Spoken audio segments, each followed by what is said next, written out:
Hello class and welcome to week 7 of ACLT 053 Online.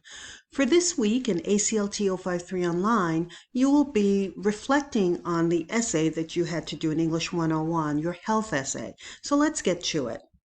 And you'll be posting this, as always, near or at the end of the week, okay? So for your health week 4 discussion post, you're going to be writing an essay proposal and you're going to refer to the common readings in English 101. So in English 101, you had to complete a peer review for your health essay.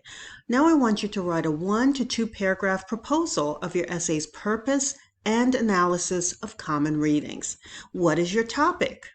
Why did you choose it? Who is the audience for this essay? What will you need to consider including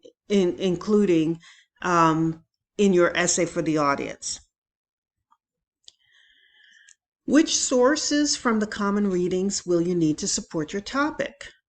What information do you need to find in your own experience or research to support your ideas? What do you want your audience to know, to understand, to believe, or to do by the end of the essay? Please organize your essay and then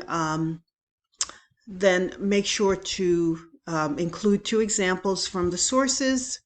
It could be a direct quote or paraphrases, and make sure to have in-text citation after each source that you've included. And please create a works cited page of all the sources that you listed. And be sure once you're finished posting to respond to your peers as well. And then the following day, I'd like you to do a reflection on all that you've learned this week. So you're going to do a Module 2, Week 4 reading and writing reflections, same as what you've done before, what you used to think, what you now think, how you connected, extended, or challenged yourself, what did you see, think, wonder, and so forth and so on. And please make sure to respond to your peers, their postings as well. Build on what they've said, explain something that they've started, ask a probing question, share an insight or personal experience. I hope this was helpful. Thank you.